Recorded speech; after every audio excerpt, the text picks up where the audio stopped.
The Days of the Week, a fairy tale by Hans Christian Andersen. The days of the week once wanted to be free to get together and have a party.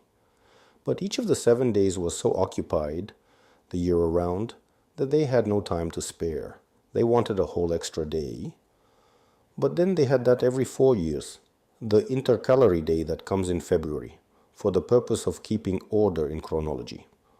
On the intercalary day, they would get together for a party, and as February is the month of carnivals, they would come in costumes of each one's taste and choice. They would eat well, drink well, make speeches, and be complimentary and disagreeable to one another in unrestrained comradeship. While the Vikings of olden times used to throw their gnawed-off bones at each other's heads during mealtime, the days of the week intended to throw jokes and sarcastic witticisms such as might be in keeping with the innocent carnival spirit. So when it was intercalary day, they assembled. Sunday, foreman of the days of the week, appeared in a black silk cloak. Pious people thought he was dressed for church in a minister's gown, but the worldly minded saw that he was attired in a domino for merriment, and that the flashing carnation he wore in his buttonhole was a little red theatre lantern on which it said, "All sold hour, see now that you enjoy yourselves." Monday, a young fellow related to Sunday, and very fond of pleasures, came next. He left his workshop, he said, whenever he heard the music of the parade of the guard. "I must go out and listen to Offenbach's music. It doesn't go to my head or to my heart. It tickles my leg muscles. I must dance, have a few drinks, get a black eye, sleep it off, and then the next day go to work. I am the new part of the week.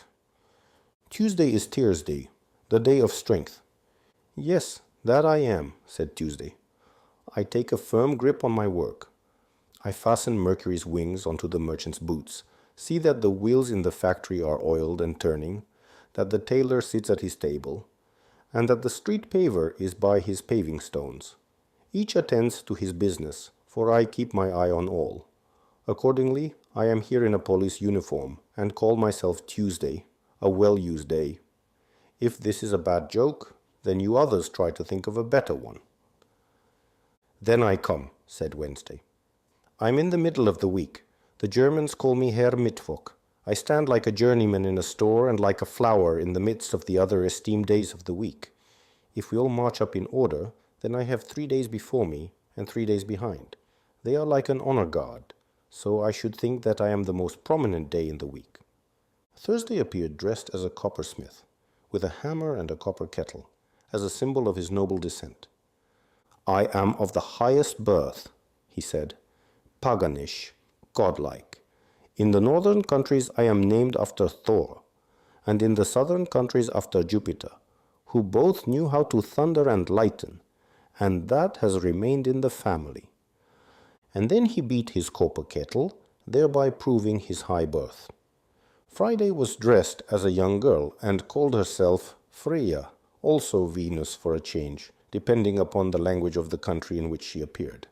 She was of a quiet, cheerful character, she said, but today she felt gay and free, for this was intercalary day, which, according to an old custom, gives a woman the right to dare propose to a man and not have to wait for him to propose to her. Saturday appeared as an old housekeeper with a broom and other cleaning articles. Her favorite dish was beer soup, though at this festive occasion she did not request that it be served for everyone, only that she get it, and she got it. And so the days of the week had their party. Here they are in print, all 7 of them, ready for use as tableaus at family parties. There you can make them as funny as you wish. We give them here as a joke on February, the only month with an extra day.